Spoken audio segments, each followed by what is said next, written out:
Hello friends, स्वागत है आप सभी का मेरे YouTube channel SB coaching classes पर। और जैसा कि मैंने आपको अपने पिछले वीडियो में चाल और वेग है ना, इस टॉपिक से संबंधित जितने भी बातें थी वो आपको समझा दिया था, है ना। यानी इसके पहले वीडियो में मैंने आपसे चाल का और वेग का पूरी तरीके से डिस्कशन कर लिया था, है ना। लास्ट वीडियो में वैसे मैंने आपको वेग के विषय में पढ़ाया था कि वेग क्या होता है, वेग के प्रकार, उदाहरण, है ना, एग्जाम्पल्स जो भी थे मैंने आपको एक्सप्लेन किए थे, है ना। उसी के जस्ट बाद हमारा जो टॉपिक रहेगा वो रहेगा आपका त्वरण है, यानी एसिलरेशन, है ना। इसको कहते हैं एसिलरेशन यानी त्वरण। अब देखिए इसमें क्या करना होगा, त्वरण। देखिए मैंने त्वरण इसलिए ले लिया क्योंकि आपका चाल है, वेग है और त्वरण है। इन सबसे जो क्वेश्चन है हमें वो ऐड हुए मिलते हैं, जुड़े हुए मिलते हैं। यानी किसी क्वेश्चन में आपको त्वरण, चाल, वेग सब पूछ लिया जाता है तो सब एक दूसरे से जुड़े हुए होते हैं, कनेक्ट होते हैं, है ना।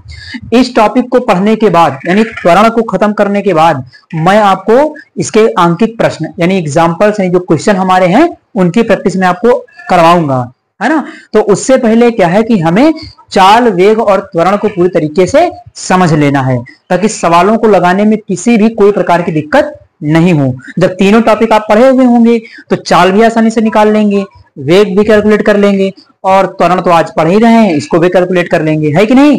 तो ये आसानी से सॉल्व हो जाएगा। तो चलिए देखते हैं कि जो एसिलरेशन है यानी त्वरण है ये क्या होता है। तो सामने देखिए एक लाइन लिखी हुई है कि वेग में परिवर्तन की दर, है ना। देखिए क्या आया, वेग में परिवर्तन की दर। अब वेग क्या होता है मैंने आपको पढ़ाया है पिछले वीडियो में। अगर वेग आपको नहीं पता है कि क्या होता है तो आप मेरा पिछला वीडियो देख सकते हैं ज्यादा समझने के लिए, है कि नहीं। तो यहां पर क्या लिखा है कि वेग में परिवर्तन की दर। अब देखिए वेग में परिवर्तन, वेग के साथ क्या होता है, वेग के साथ दिशा जुड़ जाती है। मैंने आपको बताया था पिछले वीडियो में, है ना, कि किसी निश्चित दिशा में वस्तु की समय के साथ जो दूरी होती है वही क्या होती है, वेग होती है कि नहीं। तो वहां पर क्या होता है कि जब कोई वस्तु मान लो चल रही होती है तो हम जब डायरेक्शन को इंक्लूड कर लेते हैं, है ना, किसी वस्तु की चलने के साथ हम उसकी डायरेक्शन को जोड़ लेते हैं तो उसे हम वेग कह देते हैं। तो यहां पर वही कह रहा है कि वेग में परिवर्तन की दर, है ना, वेग में परिवर्तन। तो वेग में परिवर्तन का मतलब है कि डेल्टा वी, डेल्टा क्या परिवर्तन को दिखाता है कि नहीं। तो वेग में परिवर्तन की दर, अब ये दर क्या है, तो दर कहते हैं समय को, है ना। ये ध्यान रखिएगा, दर किसको कहते हैं, दर कहते हैं समय को, ठीक। तो लिखा हुआ है कि वेग में परिवर्तन की दर, वेग में परिवर्तन की दर क्या कहलाता है, त्वरण कहलाता है। एक लाइन की सिंपल डिफिनेशन तो आपकी यही लिखी हुई है ना। इसकी दो डिफिनेशंस हैं, एक जो शॉर्टेस्ट डिफिनेशन वो आपके सामने मैंने लिख दिया एक लाइन की कि वेग में परिवर्तन की दर को क्या कहते हैं, त्वरण कहते हैं। एक लाइन में आप ये बता सकते हैं, ठीक। अब उसके बाद देखिए यहां पर एक शब्द आया है परिवर्तन, है ना। कहीं पर भी किसी भी सब्जेक्ट में अगर एक शब्द आता है परिवर्तन तो परिवर्तन से दो बातें निकल करके आती हैं। क्या है, परिवर्तन का मतलब है बदलाव, चेंजेस होता है कि नहीं। तो परिवर्तन का मतलब बदलाव। अब किसी वस्तु में अगर बदलाव होगा, परिवर्तन होगा तो वहां पर आपको दो चीजें देखने को मिल सकती हैं। क्या देखने को मिल सकता है, या तो उस वस्तु में सकारात्मक परिवर्तन होगा या तो उस वस्तु के अंदर नकारात्मक परिवर्तन होगा, है कि नहीं। या तो उसके अंदर पॉजिटिव चेंज आएगा या तो उसके अंदर नेगेटिव चेंज आएगा, होगा कि नहीं होगा। भाई परिवर्तन में क्या है कि परिवर्तन जैसे मान लें किसी वस्तु में हुआ तो हो सकता है कि उस वस्तु में वृद्धि हो जाए, तो ये वृद्धि हो गया तो धनात्मक बात हो गई। हो सकता है कि उस वस्तु में कमी हो जाए तो ये ऋणात्मक बात हो गई। तो कहीं भी परिवर्तन शब्द अगर आता है, किसी भी सब्जेक्ट की बात हो, परिवर्तन शब्द कहीं पर भी आता है तो वहां से दो पॉसिबिलिटीज निकलती हैं। कौन कौन सी, धनात्मक और ऋणात्मक की। परिवर्तन धनात्मक भी हो सकता है, धनात्मक होने का मतलब किसी वस्तु या किसी भी चीज में वृद्धि हो सकती है। ऋणात्मक का मतलब क्या है कि किसी चीज में कमी हो सकती है। यानी परिवर्तन का मतलब ही यही है कि कम होना या ज्यादा हो जाना, है कि नहीं। कम होगा या ज्यादा होगा तभी तो उसको हम परिवर्तन का नाम देते हैं। तो यहां पर देखिएगा जो परिवर्तन लिखा है, परिवर्तन के आधार पर, है ना, क्या होगा कि वेग में क्या हो सकता है। अब देखिए परिवर्तन की दो कंडीशन बन गई, या तो वस्तु में क्या होगा, वृद्धि होगी, या तो वस्तु में क्या होगा, कमी होगी। तो परिवर्तन के आधार पर अगर वेग में वृद्धि हो गई, वेग की दर में वृद्धि हो गई, है कि नहीं। अगर वेग की दर में क्या हो गई, वृद्धि हो गई, यानी जो वेग की दर है, मान लिया बाइक से जा रहे थे, है कि नहीं, वहां पर क्या किया कि आपने स्पीड बढ़ा दिया, तो आपकी स्पीड में क्या हो गई, वृद्धि हो गई कि नहीं हो गई। तो वहां पर क्या होगा, जब वस्तु के वेग में वृद्धि हो जाती है, या वस्तु की दर में, या वस्तु के वेग की दर में जब वृद्धि हो जाती है ना, यानी जब वेग बढ़ जाएगा, तो उसे हम कह देते हैं त्वरण। यानी जब वृद्धि होगी तो उसे नाम दिया जाता है त्वरण का। यानी जब वेग की दर में वृद्धि होगी, यानी वेग बढ़ जाएगा, तो उसे हम नाम देंगे त्वरण का। ठीक, एक तो बढ़ने का चांस हो गया, दूसरा क्या है कि वेग कम भी तो हो सकता है कि नहीं। भाई बाइक वगैरह चला रहे हैं, गाड़ी वगैरह चला रहे हैं, तो एक्सेलरेटर आपने गाड़ी में देखा है लगा हुआ होता है, जितना खींचते उतना गाड़ी भागेगी, है कि नहीं। तो क्या है कि उस टाइम पर क्या है कि आपने एक्सेलरेटर डाउन कर दिया, तो गाड़ी की स्पीड में क्या हो जाएगी, कमी हो जाएगी, उसके वेग में क्या आ जाएगी, कमी आ जाएगी। तो वहां पर क्या होगा, वहां पर उसके वेग में क्या हो गया, कमी हो गया, है ना। यानी वहां पर हो गई वस्तु के वेग में कमी। तो जब वस्तु के वेग में कमी हो जाएगी तो उसको एक स्पेशल नाम दिया है मंदन, है ना। यानी इसको क्या कहते हैं, मंदन कहते हैं, है ना। देखिए बहुत कंफ्यूजन वाला शब्द है कि जब क्या होगा, जब त्वरण में कमी आएगी, यानी वस्तु के वेग परिवर्तन की दर में क्या होगी, कमी होगी, यानी वेग कम हो रहा होगा, तो स्पेशल नाम दिया गया है उसको, क्या दिया गया है, मंदन, है ना। इसको मंदन का नाम दिया गया है, इंग्लिश में कहते हैं रिटार्डेशन, है ना, रिटार्डेशन कहते हैं। ठीक, यहां पर देखिए जब वृद्धि हुई वस्तु के वेग में, है ना, उसके वेग की दर में वृद्धि हुई, तब एक स्पेशल नाम दिया गया, उसको क्या कहा गया, उसको कहा गया त्वरण, यानी एक्सीलरेशन, है कि नहीं। जब कमी हो जाएगी उसके वेग में, तब उसका नाम क्या दिया जाएगा, मंदन, इसको कहते हैं रिटार्डेशन, है ना। यानी कि जब वेग में कमी होगी, जब त्वरण में कमी आएगी, तो जब त्वरण में कमी आएगी इसका मतलब क्या है कि त्वरण ऋणात्मक हो जाएगा, त्वरण की जो वैल्यू है वो क्या हो जाएगी, माइनस में आएगी, तो उसे स्पेशल नाम दिया गया है मंदन का। और जब त्वरण आपका बढ़ेगा, उसमें वृद्धि होगी, तब वहां पर उसका नाम क्या है, तो त्वरण है, और इसका मान धनात्मक प्राप्त होगा, है कि नहीं। भाई आप ही है, आपको किसी भी चीज में अगर वृद्धि हो रही है तो उसमें क्या होगा, आपका फायदा होगा ना, है कि नहीं। आपके किसी भी कारोबार में या किसी भी चीज में हो, वृद्धि अगर हो रही हो, है कि नहीं, तो उसमें क्या होगा, वृद्धि होने का मतलब आपका फायदा हो रहा है कि नहीं। उसका अपोजिट क्या है कि यदि किसी वस्तु में आपको कमी हो रही है कि नहीं, किसी भी चीज में आपको कमी महसूस हो रही, तो कमी का मतलब क्या, हमारा नुकसान हो रहा है, वहां पर वैल्यू क्या है, ऋणात्मक होगी, है कि नहीं। तो इस प्रकार से अगर वस्तु के वेग में जो परिवर्तन की दर है वो बढ़ जाएगी, तो उसे नाम दिया जाएगा त्वरण का।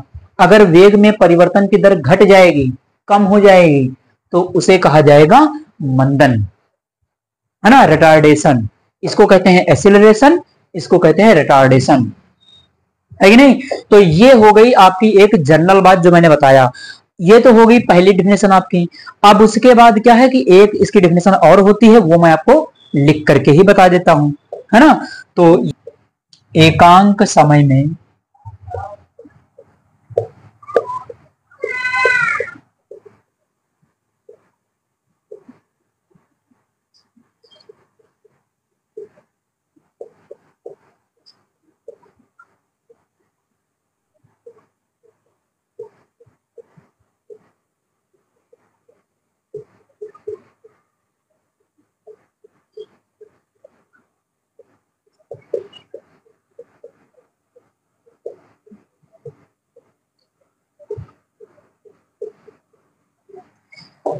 चलिए, तो देखिए यहां पर मैंने क्या हुआ है कि डिफिनेशन इसकी लिख दिया है। अब इसको जरा मैं आपको एक्सप्लेन कर देता हूं, समझा देता हूं।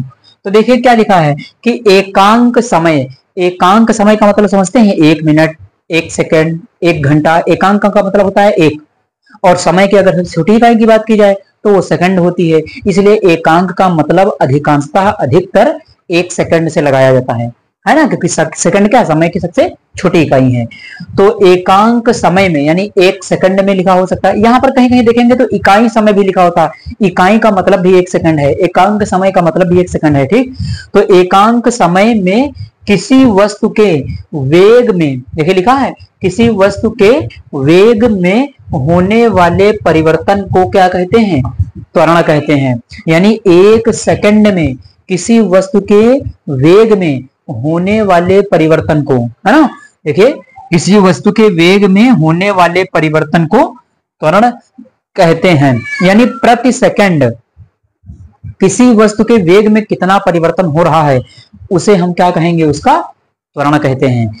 अब देखिए यहां पर कि जो आपका त्वरण है ना, इसको जो है क्या करते हैं, देखिए त्वरण क्या है कि त्वरण होता है एक्सीलरेशन, इसको स्मॉल ए से प्रदर्शित करते हैं, है ना, स्मॉल ए से प्रदर्शित करते हैं। ए के ऊपर हम ये वेक्टर का सिंबल लगा देते हैं, है ना, कहीं कहीं पर देखेंगे लगा हुआ मिल जाता है आपको, लगा देंगे तब भी कोई दिक्कत नहीं, और नहीं लगाते तब भी कोई दिक्कत होता खास नहीं रहती है ना। अब ये क्यों लगाया है, तो ये इसलिए लगाया है क्योंकि जो त्वरण होता है वो सदिश राशि होती है कि नहीं, इसे स्मॉल ए से प्रदर्शित करते हैं। यानी यहां पर लिख ले त्वरण बराबर वेग परिवर्तन और अपान क्या है, समयांतराल,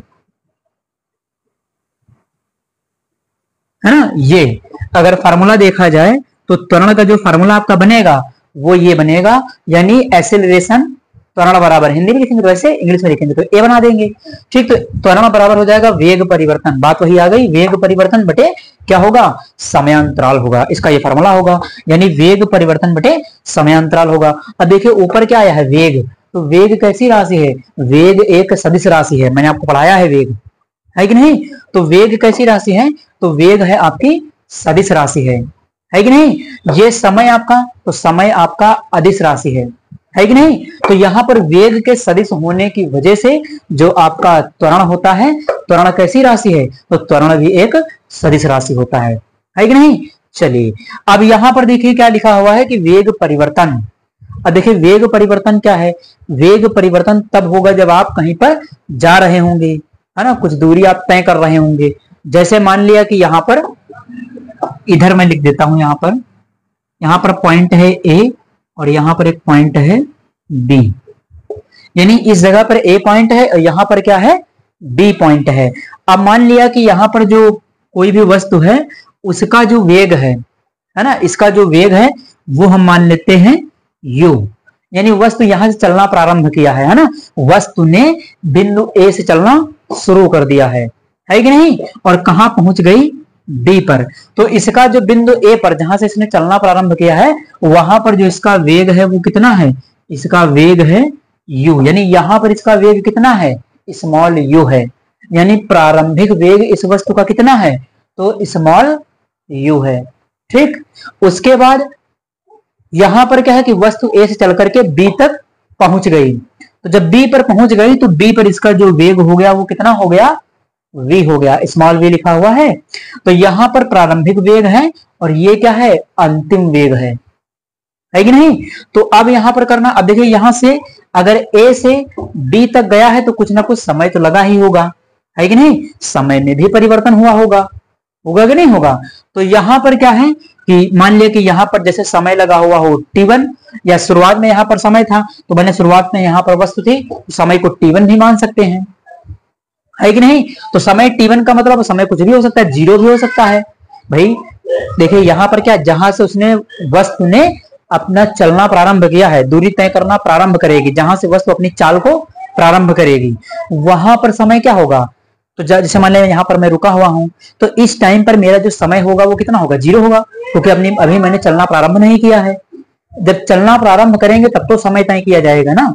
तो वस्तु यहाँ पर थी मान लिया ए पर, तो इस समय पर समय मान लेते हैं कितना है, तो t1 मान लेते हैं, और ये t1 की वैल्यू 0 से चालू होगी, कुछ भी हो सकती है कि नहीं। तो यहाँ पर t1 हो गया और अंतिम समय कितना हो गया, t2 हो गया, यानी प्रारंभिक समय आपका t1 है, अंतिम समय कितना है, t2 है कि नहीं। तो चलिए त्वरण देखिए, ये आपका हो गया त्वरण,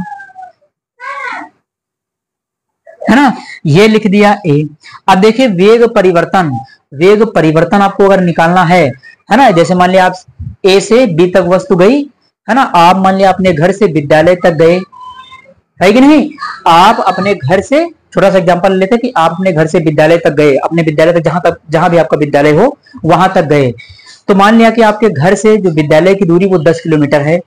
एक छोटी सी बात मैंने मान लिया, है कि नहीं। तो यहाँ पर क्या होगा कि जब आपसे पूछा जाएगा कि बताइए आपने कितनी दूरी तय की है, तो आप क्या करेंगे, तो आप ये करेंगे कि आपके विद्यालय की जितनी दूरी है, आप अपने घर की दूरी से वहां से स्थिति को क्या करेंगे, माइनस कर देंगे। भाई आप जब घर पर थे तो वहां पर दूरी आपकी क्या है, 0 है, स्थिति क्या है आपकी 0। जब विद्यालय पहुंच गए आपने 10 किलोमीटर की दूरी तय कर ली, तो 10 माइनस कितना कर देंगे, 0। तो आपको कितनी दूरी मिल जाएगी, 10 मिल जाएगी, है कि नहीं। तो वहां से जो आपकी डिस्टेंस पूछी जाएगी वो कितनी होगी, 10 होगी, है कि नहीं। ये केवल समझने के जनरल एग्जांपल ले रहे हैं, ठीक। तो वहां से जो वेग परिवर्तन होगा वो कितना होगा। अब वहां पर जब वेग परिवर्तन आपको बताना होगा तो वो आप बताएंगे कि 10 माइनस 0 करके बता देंगे। तो देखिए यहां पर क्या है, प्रारंभिक वेग कितना है, u है, तो हमेशा प्रारंभिक वैल्यू क्या होगी, छोटी होगी, है कि नहीं। भाई जैसे आपने घर से चलना प्रारंभ किया तो शुरुआत में आप 0 किलोमीटर, 1 किलोमीटर, 2 किलोमीटर इस तरीके से पहुंचेंगे। जैसे जैसे समय बढ़ता जाएगा आपकी दूरी क्या है, बढ़ती जाएगी, यानी दूरी की वैल्यू ज्यादा प्राप्त होगी। तो हम जब घटाएंगे तो बड़े वाले से छोटा वाला ही तो घटाएंगे, है कि नहीं। तो यहां पर क्या करेंगे, देखिए v है बाद का यानी फाइनल वाला, है कि नहीं। u क्या है, u है प्रारंभिक शुरुआत वाला। तो हम यहाँ पर वेग परिवर्तन निकालने के लिए क्या करेंगे, अंतिम वेग माइनस प्रारंभिक वेग कर देंगे, क्योंकि बाद वाले वेग से पहले का वेग घटाएंगे, तभी तो हमें पता चलेगा कि वेग में कितना परिवर्तन हुआ है कि नहीं। तो यहां पर हम क्या लिख देंगे, इसके लिए हम लिख देंगे, यानी यहां पर लिख देंगे अंतिम वेग और माइनस प्रारंभिक वेग, अंतिम वेग माइनस प्रारंभिक वेग। इतनी बात तो समझ में आई होगी, बाद वाला वेग और माइनस क्या कर देंगे, पहला वाला वेग, क्योंकि बाद वाला वैल्यू बड़ी होगी हमेशा, है कि नहीं। तो यहां पर क्या है, अंतिम वेग माइनस प्रारंभिक वेग हो जाएगा, और नीचे क्या हो जाएगा, समयांतराल। तो समयांतराल भी वही है, बाद का समय ज्यादा होगा, शुरुआत का समय कम होगा। भाई शुरुआत का समय 0 से चालू होगा और बाद की वैल्यू जहां तक आप गए हो तो बाद वाली वैल्यू हमेशा बड़ी होगी, है कि नहीं। तो बड़े वाले से ही छोटा वाला घटाना है। तो यहां पर क्या कर देंगे कि जो समयांतराल लिखा हुआ है इसकी जगह पर t2 माइनस t1 भी लिख सकते हैं, है ना, या सीधे सीधे आप समयांतराल लिख सकते हैं, ये समयांतराल ये हो जाएगा, है कि नहीं। अब इसका फार्मूला बन जाएगा, देखिए क्या बनेगा फार्मूला, देखिए अंतिम वेग कितना है, तो अंतिम वेग वस्तु का है v, तो ये लिख देते हैं v। प्रारंभिक वेग कितना है, तो प्रारंभिक वेग है u। अंतिम वेग कितना है, v है, प्रारंभिक वेग कितना है, u है। तो अंतिम वेग माइनस प्रारंभिक वेग, ये अंतिम वेग है, ये प्रारंभिक वेग है। और नीचे क्या हो जाएगा, समयांतराल, है ना। तो समयांतराल के लिए आप t2 माइनस t1 लिख सकते हैं, है ना। तो t2 माइनस t1, तो ये बन जाएगा आपका फार्मूला इसका, है ना। यानी इसको आप यहां से भी लिख सकते हैं।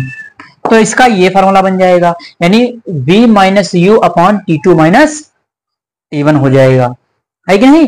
तो इस प्रकार से क्या होगा, ये हो जाता है हमारा वेग, है ना। आप इसका स्क्रीनशॉट ले लीजिए, फिर मैं इसके आगे आपसे डिस्कशन करता हूं। तो आपने स्क्रीनशॉट ले लिया होगा, अब मैं इसको इरेज करके आपसे आगे डिस्कशन कर लेता हूं। तो अभी देखिए मैंने इसको मिटाना नहीं, क्योंकि थोड़ी सी बातें और आपको क्लियर करनी है। तो यहां पर देखिए क्या है कि a बराबर हो गया अंतिम वेग माइनस, यानी ये क्या है, अंतिम वेग है, ये क्या है, प्रारंभिक वेग है, और नीचे क्या है, ये बाद का समय यानी अंतिम समय माइनस क्या है, प्रारंभिक समय। तो इस फार्मूले को ऐसे भी लिखा हुआ मिल जाता है। चलिए मैं यहां पर समझा देता हूं आपको इस साइड में, यानी यहां पर क्या है, a बराबर लिखा हुआ मिल जाता है आपको delta v upon delta t।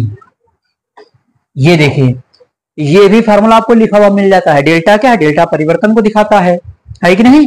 देखिए डेल्टा का मतलब क्या, डेल्टा का मतलब परिवर्तन, है ना। Delta v upon delta t इस तरीके से भी लिखा हुआ मिल जाता है आपको त्वरण, है ना। ये किताब सीरीज में आप जब देखेंगे तो आपको लिखा हुआ मिलेगा, है कि नहीं।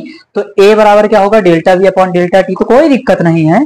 जैसे ये है आपका v minus u, delta v का मतलब यहाँ पर क्या है, डेल्टा v का मतलब है यहाँ पर वेग में परिवर्तन, है कि नहीं? देखिए लिखा हुआ है वेग में परिवर्तन, तो वेग में परिवर्तन क्या है? डेल्टा वी लिखा हुआ है, वेग में परिवर्तन। और नीचे क्या है? समयांतराल, समयांतराल यानी समय में अंतर, और समय में अंतर क्या होगा? वो भी डेल्टा टी होगा, होगा कि नहीं होगा? Delta we upon delta T. अगर इनकी जगह वैल्यू रखना हो तो आप इसको रख सकते हैं कि v minus u upon t two minus T1 कर सकते हैं, है कि नहीं? तो इस प्रकार से ये आपका त्वरण का फार्मूला। आप सवाल चाहे इस फार्मूले से लगाइए चाहे इस फार्मूले से लगाइए, आंसर बिल्कुल सही आने वाला है, उसमें कोई गलत नहीं होगा, है कि नहीं? तो इस प्रकार से उसमें क्या होगा? आपका ये त्वरण हो जाएगा। अब देखिए चलिए इसके मात्रक की बात कर लेते हैं, यानी त्वरण का मात्रक क्या होगा, है ना? तो मात्रक के लिए यहां पर मैं आपको बता देता हूं कि delta we upon delta T लिखा हुआ है, इसी से हम मात्रक इसका निकालेंगे। तो सबसे पहले मैं आपको इसका एसआई मात्रक बता देता हूं, है ना, यानी system of international unit, SI मात्रक। तो एसआई मात्रक देखिए डेल्टा वी लिखा है, वी क्या है? वेग। वेग का मात्रक क्या होता है? वेग का मात्रक होता है मीटर प्रति सेकंड, है ना? वेग बराबर क्या होता है? वेग बराबर होता है विस्थापन बटे समय, वेग बराबर विस्थापन बटे समय। विस्थापन का मात्रक क्या होता है? मीटर, समय का मात्रक क्या होता है? सेकंड, है कि नहीं? तो यहां पर ये क्या है? ये वेग ही तो है, तो इसका मात्रक क्या होगा? इसका मात्रक होगा मीटर प्रति सेकंड। चलिए तो मीटर प्रति सेकंड लिख दिया। नीचे क्या है? डेल्टा टी, ये है समय, समय का मात्रक फिर सेकंड, तो यहां पर हो गया सेकंड, है कि नहीं? अब ये सेकंड क्या है? नीचे ले आइए, मल्टीप्लाई हो जाएगा, तो इसके आगे क्या बन जाएगा कि मीटर, है ना, और प्रति सेकंड स्क्वायर, यानी मीटर प्रति सेकंड स्क्वायर। ये मात्रक आपको लिखा हुआ मिल सकता है, या फिर आप इसको ऊपर लेकर के चले, इसको समझ रहे हैं ना? ये ऐसे लिखा होगा मीटर प्रति सेकंड स्क्वायर, इसको ऐसे भी लिख सकते हैं, है ना? अब ये एस क्या है? ऊपर की ओर चला जाएगा, तो आपको ऐसे भी लिखा हुआ मिल सकता है मीटर सेकंड की पावर -2। ये देखिए ऐसे आपको लिखा हुआ मिल सकता है कि नहीं? तो ये है एसआई मात्रक। सीजीएस की बात कर लेते हैं, सीजीएस। देखिए सीजीएस मात्रक क्या होगा? सीजीएस, सी का मतलब है सेंटीमीटर, तो जहां दूरी आपने जो विस्थापन है वेग के लिए मीटर में लिया था, यहां सेंटीमीटर में ले लीजिए, तो यहां पर सेंटीमीटर कर देते हैं, सेंटीमीटर प्रति सेकंड अपॉन सेकंड, यानी मीटर की जगह पर कुछ नहीं चेंज किया, केवल मीटर की जगह पर सेंटीमीटर ले लिया, तो सेंटीमीटर प्रति सेकंड हो गया, है कि नहीं? अब यहां पर क्या होगा कि ये आपका फिर उसी तरीके से हो जाएगा, यानी ये बन जाएगा सेंटीमीटर प्रति सेकंड स्क्वायर। एस को नीचे बुला लिया तो एस एस का मल्टीप्लाई एस स्क्वायर हो गया, है कि नहीं? अब ये एस ऊपर चला जाएगा तो ये क्या बन जाएगा? सेंटीमीटर सेकंड की पावर -2, यानी सेंटीमीटर सेकंड की पावर -2, है कि नहीं? तो इस प्रकार से इसके एसआई और सीजीएस मात्रक बन जाएंगे, है कि नहीं? आप इसका स्क्रीनशॉट ले लीजिए, फिर मैं आपसे त्वरण और मंदन का एक एक एग्जांपल लेकर के और बात क्लियर कर देता हूं। चलिए फिर डिस्कशन करता हूं मैं आपसे त्वरण और मंदन का एक एक एग्जांपल लेकर के मैं आपको बात क्लियर करता हूं। देखिए मैंने आपको बता दिया था कि त्वरण क्या होता है? जब वेग में वृद्धि होती है ना, वेग परिवर्तन की दर में वृद्धि होगी तो उसे हम त्वरण कहेंगे। जब वेग परिवर्तन की दर में कमी होगी, यानी वेग घटेगा, कम हो रहा होगा, तो उसका स्पेशल नाम है मंदन। बहुत लोगों को पता नहीं होता है कि ये मंदन क्या है। तो मंदन वो है, यानी एक प्रकार से इसको कह सकते हैं तो ऋणात्मक त्वरण, है ना, यानी ऋणात्मक त्वरण को ही मंदन का नाम दिया जाता है। धनात्मक त्वरण तो त्वरण है, लेकिन ऋणात्मक त्वरण को क्या कहेंगे? मंदन। एक स्पेशल नाम दे दिया गया मंदन। ठीक, चलिए तो यहां पर देखिए क्या है कि एग्जांपल ले लेते हैं हम। अब आपको त्वरण का फार्मूला मैंने बता दिया। देखिए फार्मूले दोनों के सेम है, जैसे मैंने त्वरण के लिए बताया है, सारी चीजें सेम टू सेम मंदन के लिए भी हैं, है ना? ये ध्यान रखिएगा, जो फार्मूला मैंने बताया है वो त्वरण के लिए भी है और वही फार्मूला आपका मंदन के लिए भी है। अंतर केवल क्या होगा कि यहां वैल्यू प्लस में आती है, यहां पर वैल्यू माइनस में आएगी, है ना? अभी देखिए एग्जांपल से मैं बताता हूं। जैसे मान लिया यहां पर एक एग्जांपल ले लेते हैं कि कोई भी वस्तु है, किसी भी वस्तु के हम वेग को मान लेते हैं। किसी भी वस्तु का जो वेग है हमारा, उसका जो प्रारंभिक वेग हम मान लेते हैं कि 5 मीटर प्रति सेकंड है। किसी वस्तु का वेग जो है 5 मीटर प्रति सेकंड है ना, प्रारंभिक। अंतिम वेग मान लेते हैं कि उसका जो है वो 10 मीटर प्रति सेकंड है, यानी किसी वस्तु का वेग 5 मीटर प्रति सेकंड है, ये प्रारंभिक वेग है। अंतिम वेग जो है 10 मीटर प्रति सेकंड है। ये जस्ट एग्जांपल समझाने के लिए आपको ले रहे हैं, ठीक? और उसके बाद इसमें जो लगा समय है आपका, वो मान लेते हैं कितना है? 5 सेकंड है। है कि नहीं। तो यहां पर क्या है कि वस्तु का प्रारंभिक वेग u बराबर कितना है 5 मीटर प्रति सेकंड, अंतिम वेग कितना है 10 मीटर प्रति सेकंड, समय कितना है तो 5 सेकंड। अब त्वरण निकालिए यहां से, त्वरण का फॉर्मूला आपने पढ़ा था, a बराबर है ना क्या हो जाएगा तो v माइनस यू अपॉन में क्या होगा t, ये हो जाएगा तो v minus u upon T, यहां पर वैल्यू रख दीजिए। तो v की वैल्यू कितनी है, v की वैल्यू है आपके 10 और u की वैल्यू कितनी है 5 और नीचे कितना होगा t की वैल्यू देखिए कितनी है 5 सेकंड है। ये तो समझ में आ रहा होगा, प्रारंभिक समय पर प्रारंभिक वेग पर जो समय होगा वो कितना होगा 0 होगा, ये ध्यान रखिएगा। जैसे मान लिया कि यहाँ पर आप डेल्टा टी लिख लेते हैं, T2 माइनस T1 कर लीजिए, एक मिनट समझ ही लीजिए, मैं बता देता पूरी बात। जैसे यहाँ पर लिखा है कि v minus u upon T2 minus T1, ऐसा भी लिख सकते थे, कोई दिक्कत कोई समस्या नहीं है कि नहीं। यहाँ पर दोनों वैल्यू रख लिया, T2 की वैल्यू कितनी होगी, T2 की वैल्यू जो वैल्यू सवाल आपको दी गई होगी, देखिए T2 की वैल्यू कितनी, ये 5 सेकंड जो दिया गया है, ये 5 सेकंड क्या है भाई, प्रारंभिक जो समय होगा वो क्या होगा 0 होगा, है कि नहीं। प्रारंभिक समय हमेशा क्या होगा 0 होगा। देखिए T2 का मान देखिए, अगर यहाँ से रखेंगे तो यहाँ से भी देख लीजिए 10 माइनस 5 और कितना T2 की वैल्यू कितनी है 5 सवाल में दी गई, और माइनस क्या कर देंगे 0, यानी T1 हमेशा क्या रखना होता है, T1 हमेशा आप 0 रखेंगे, सवाल में दिया जाए या ना दिया जाए। अगर ये फॉर्मूला लगाते हैं तब, अगर ये लगाते तो जो समय आपको दिया है सीधे वो रख दीजिए, सॉल्व कर लीजिए, आंसर मिल जाएगा। ठीक, तो ये समझाने के लिए मैंने आपको बता दिया। चलिए अब आगे देख लेते हैं। तो 10 से 5 घटा देंगे तो कितना होगा, ये 5 हो जाएगा, ये 5 और ये नीचे क्या है 5, ये यानी इसका जो त्वरण आ जाएगा वो 1 मीटर प्रति सेकंड आ जाएगा, है ना, यानी 1 मीटर प्रति सेकंड आ जाएगा, यानी 1 सेकंड में जो वेग परिवर्तन है वो कितना है 1 मीटर, है कि नहीं। तो इस प्रकार से ये क्या हो जाएगा आपका, ये त्वरण निकल के आ जाएगा। अब इसी एग्जांपल का जस्ट अपोजिट करके मैं मंदन आपको क्लियर कर देता हूं। चलिए देख लेते हैं यहाँ पर सेकंड, और समय ले लेते हैं यहाँ पर 10 सेकंड। ठीक, तो ये ले लिया। अब आपको पता है मंदन क्या होता है, मंदन वो कंडीशन है जब वेग क्या हो रहा है घट रहा होगा, यानी त्वरण की जो दर है, यानी वेग की जो दर है वो क्या हो रही होगी, कम हो रही होगी। यानी यहाँ पर जो त्वरण की वैल्यू है वो कैसी आएगी, ऋणात्मक आएगी, माइनस आएगी। अब माइनस कैसे आएगी, तो जब प्रारंभिक वैल्यू ज्यादा होगी अंतिम वैल्यू कम होगी, तभी तो माइनस में आएगा, क्योंकि माइनस वाले त्वरण का ही तो स्पेशल नाम है मंदन, है कि नहीं। जब त्वरण ऋणात्मक होगा तो इसी को कहा जाता है मंदन। ठीक, तो यहां पर क्या होगा फिर, अब हमें क्या करना होगा, त्वरण का फार्मूला लगाना होगा। चलिए a बराबर लगा दीजिए, फार्मूला क्या है कि v minus u upon T. v की वैल्यू कितनी है, v की वैल्यू है आपकी 10, u की वैल्यू कितनी है 20, है कि नहीं। और यहां पर t कितना है, तो t है आपका 10, यानी ये कितना आ जाएगा 10 से ये घटाएंगे 20, तो माइनस का ये 10 आ जाएगा, और ये नीचे कितना हो जाएगा, तो ये नीचे आपका हो जाएगा 10। देखिए दोनों को डिवाइड कर देंगे तो यहाँ पर कितना आ जाएगा -1 मीटर प्रति सेकंड। ये देखिए सेम कंडीशन आई, यहाँ पर वैल्यू 1 क्या था, प्लस में था, यहाँ पर 1 क्या है, माइनस में आया है कि नहीं।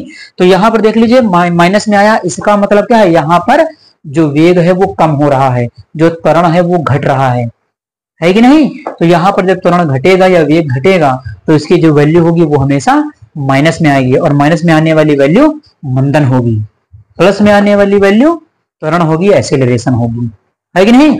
तो इस प्रकार से मैंने इसका एक एग्जांपल समझा दिया आपको, और इसका एग्जांपल समझा दिया। उम्मीद करता हूं कि आप सभी को ये समझ में आया हुआ होगा। आप इसका स्क्रीनशॉट ले लीजिए, फिर मैं आपसे त्वरण के प्रकार पर डिस्कशन करता हूं।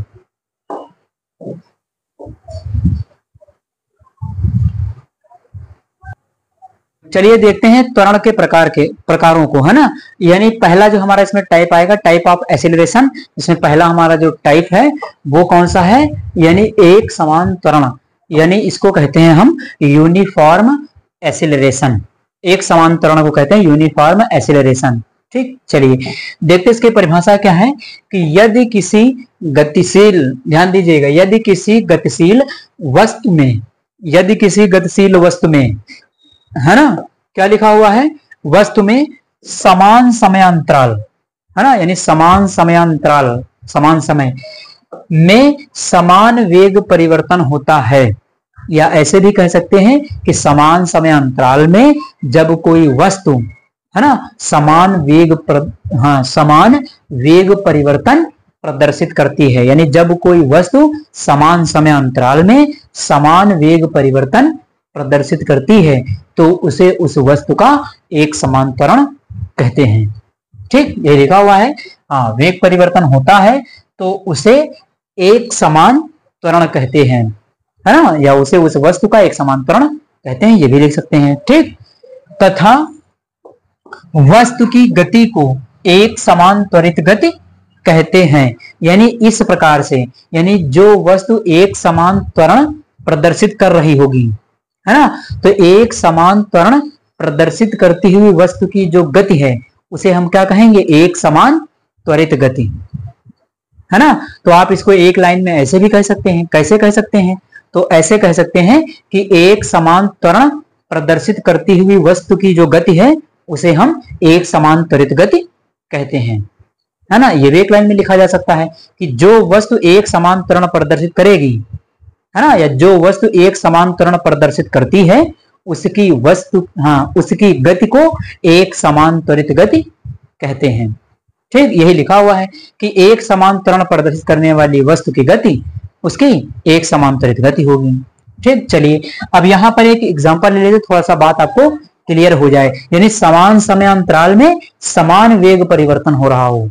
चलिए दिखा देते हैं यहां पर आपको, जैसे यहां पर वेग के लिए ये ले लेते हैं और टी के लिए ये समय, तो इस साइड में ले लेते हैं, यहां पर यहाँ 0 हो गया, उसके बाद 5 ले लेते हैं, फिर 10 ले लेते हैं, फिर 15, फिर 20, है ना, इस प्रकार से ले लिया। यहाँ समय 0 है, यहाँ 1 है, यहाँ 2 है, यहाँ पर 3 है और यहाँ पर 4 है। तो नीचे आपका समय लिखा हुआ है, ऊपर जो आपका लिखा हुआ है वो है वेग। देखिए ऊपर क्या लिखा है, ऊपर लिखा हुआ है वेग और नीचे लिखा हुआ है समय। तो समान समय अंतराल में समान वेग परिवर्तन हो। चलिए देख लेते हैं यहाँ पर। तो देखिए पहले क्या है, जब t बराबर समय 0 है तो वेग कितना है, 0 है कि नहीं। यहां से देखिए जब समय 0 से 1 हुआ, है ना, यानी यहां से यहां तक, तो ये समय कितना हुआ, ये समय हुआ आपका 1 सेकंड, है ना, 1 सेकंड। तो वस्तु के वेग में परिवर्तन कितना हुआ, 5 मीटर प्रति सेकंड, है ना, 5 मीटर प्रति सेकंड। उसके बाद 5 से जब वस्तु 10 पर पहुंच गई, यानी 5 से 10 फिर कितना है, 5 मीटर प्रति सेकंड। समय देखिए 1 से 2 में कितना है, फिर से 1 सेकंड। फिर आगे समय देखिए 2 से कितना है, 3 हुआ तो 1 फिर से है, यानी इनमें समय का अंतर कितना है, 1 सेकंड का है। तो वेग में परिवर्तन देखिए यहां पर भी कितना है, 5 मीटर प्रति सेकंड है। फिर आगे देखिए 3 से 4 में फिर से 1 सेकंड, है ना, तो यहां पर 15 से 20 में भी कितना है, 5 मीटर प्रति सेकंड है। तो सब में देख लीजिए आप, है ना, कि जो वेग परिवर्तन है वो बिल्कुल समान है समय के। देखिए यहाँ पर समय कितना है, 1 सेकंड। इस वाले अंतराल में देखिए यहाँ पर, तो यहाँ पर 1 सेकंड में वेग परिवर्तन कितना है, 5 मीटर प्रति सेकंड। उसके बाद इस वाले अंतराल में इन दोनों के बीच समय का अंतर कितना है, 1 सेकंड। तो इन दोनों के बीच जो वेग परिवर्तन है वो कितना है, 5 मीटर प्रति सेकंड, है कि नहीं। यहाँ देखिए 1 सेकंड में यहाँ 5 मीटर प्रति सेकंड, यहाँ 1 सेकंड में यहाँ 5 मीटर प्रति सेकंड, यानी प्रति सेकंड या 1 सेकंड में जो वेग परिवर्तन है वो क्या है, सभी जगह पर बराबर है, 5-5 मीटर प्रति सेकंड का दिखाई दे रहा है।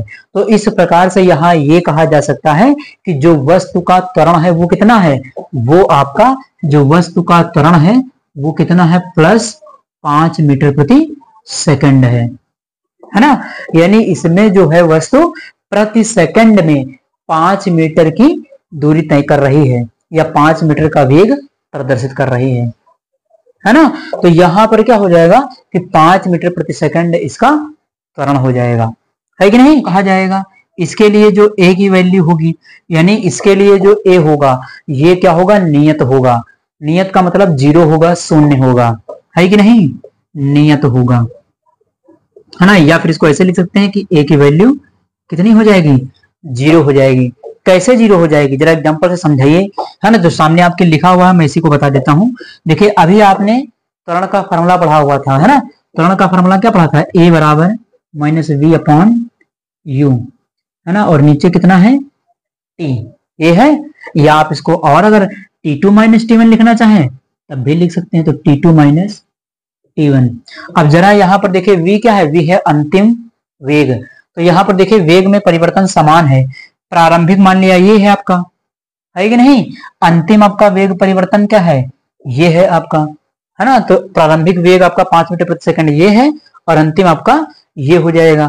तो यहाँ पर देखिए कितना हो जाएगा, 5 माइनस 5, यानी प्रारंभिक भी आपका 5 है वेग परिवर्तन, और यहाँ पर भी क्या है, ये आपका 5 है वेग परिवर्तन, है कि नहीं। तो ऊपर क्या हो जाएगा, ये 5 हो जाएगा, और नीचे देखिए T2 बाद का समय।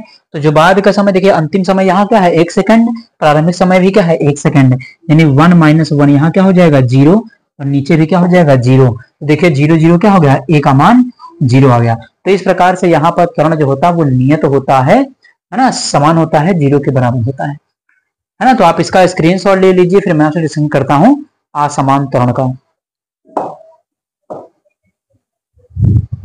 चलिए डिस्कशन कर लेते हैं असमान त्वरण का। देखिए असमान त्वरण में क्या है, यहाँ पर देखिए आपके सामने डेफिनेशन लिखी हुई है, जस्ट उसी का अपोजिट हो जाएगी। वहां पर समान समय में समान वेग परिवर्तन था, यहाँ पर समान समय में असमान वेग परिवर्तन हो जाएगा, तो जस्ट उसका उल्टा डेफिनेशन लिखनी है। चलिए, यदि किसी गतिशील वस्तु में समान समयांतराल में असमान वेग परिवर्तन, देखिए लिखा है, वहां पर क्या था समान था, यहाँ पर है असमान वेग परिवर्तन होता है ना, असमान वेग परिवर्तन होता है, तो उसे असमान त्वरण कहते हैं, है ना। या ऐसे भी लिख सकते हैं कि तो उसे उस वस्तु का असमान त्वरण कहते हैं, ठीक। तो उसे असमान त्वरण कहते हैं, तथा उस वस्तु की गति को असमान त्वरित गति, है ना। वहां पर क्या था एक समान त्वरित गति, यहाँ पर क्या है असमान त्वरित गति कहते हैं। यानी इस प्रकार से जो वस्तु त्वरण प्रदर्शित कर रही होगी, है ना, तो उसकी गति को क्या कहा जाएगा, उसकी गति को कहा जाएगा असमान त्वरित गति, है कि नहीं। चलिए इसका भी एग्जांपल ले लेते हैं। तो यहां पर ले लिया वेग, यहां पर ले लिया समय, है ना, इस साइड में। चलिए तो यहाँ 0, यहाँ 4 ले लिया, यहाँ कुछ भी ले सकते हैं, 6 ले लिया, 9 ले लिया, 10 ले लिया। चलिए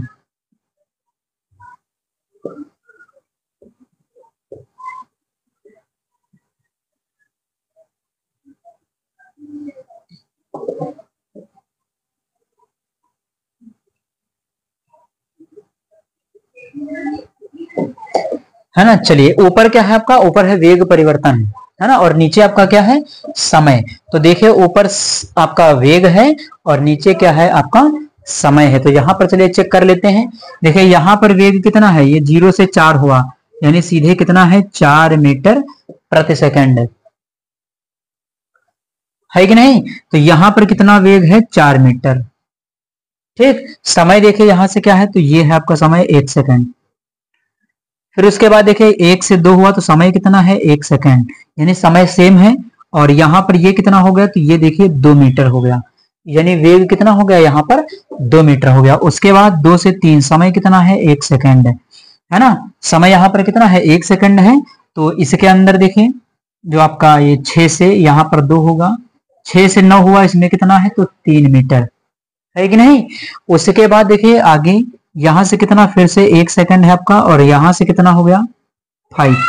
फिर 4 से 5 तक समय कितना है 1 सेकंड, और ये कितना हो गया 3 मीटर, है ना।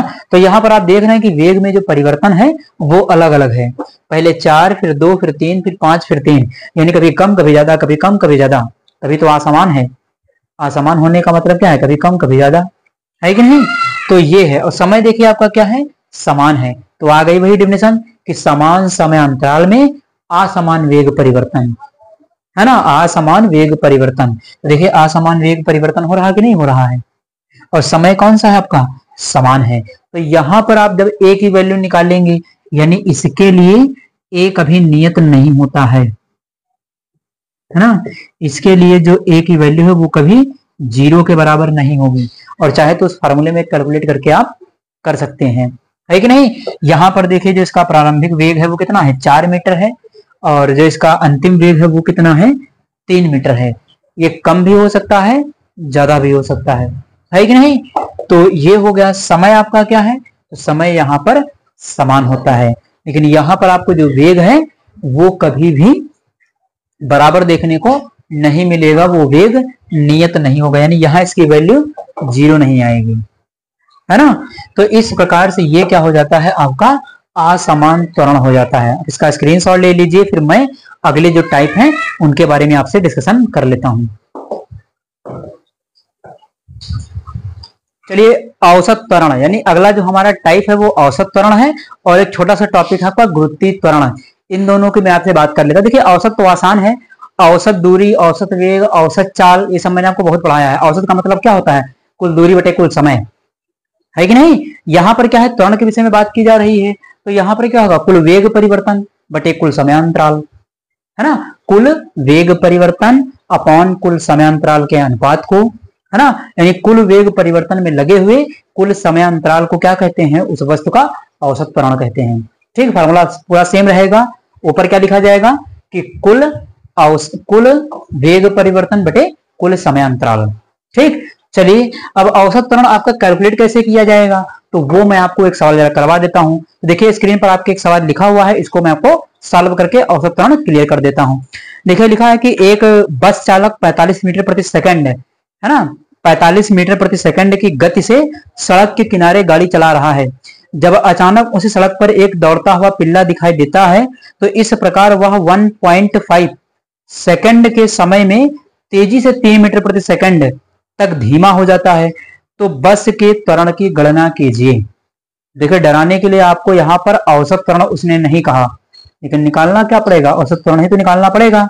प्रारंभिक माइनस अंतिम, है ना, यह जो फार्मूला आप लगाते थे कि अंतिम वेग माइनस प्रारंभिक वेग, उसी फार्मूले से ये भी लग जाएगा, है कि नहीं। चलिए, मैं आपको कैलकुलेट भी करके दिखा देता हूं कि कैसे होगा।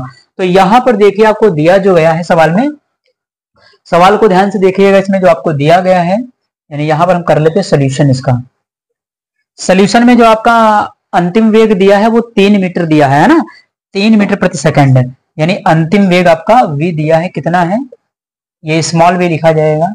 अंतिम वेग आपका 3 मीटर प्रति सेकंड है, करा कि 3 मीटर प्रति सेकंड तक धीमा हो जाता है कि नहीं, ये आपको दिया है। तो ठीक है, ये तो आपका v हो गया। उसके बाद u आपका कितना है, तो प्रारंभिक कह रहा 45 मीटर प्रति सेकंड, है ना। चलिए, तो प्रारंभिक आपका हो जाएगा 45 मीटर प्रति सेकंड। और आपको देखिए क्या है, तो जो समय है, समय भी आपको दिया है कि 1.5 सेकंड, है ना। चलिए, इसको कर देते हैं, तो समय t बराबर क्या है, 1.5 सेकंड, है ना। ये आपका समय है। तो बिल्कुल फॉर्मूला आसान है, तो आप लगा सकते हैं इसको। तो यहाँ पर a बराबर कर दीजिए, a बराबर क्या हो जाएगा, देखिए फॉर्मूला लगाते थे v माइनस u अपॉन में क्या हो जाएगा t। यहाँ वैल्यू रख लीजिए, v की वैल्यू कितनी है, 3 है, और बीच में माइनस लगाया, माइनस के बाद क्या है, u की वैल्यू कितनी है, 45 है, और नीचे t की वैल्यू कितनी है, 1.5 है। ये घटा लेंगे तो कितना आ जाएगा, तो a बराबर आ जाएगा माइनस का 42, और नीचे क्या हो जाएगा 1.5। इसको जरा सॉल्व कर लीजिए, तो यहाँ से पॉइंट हटाएंगे, ऊपर 0 बढ़ा लेंगे, होगा कि नहीं होगा।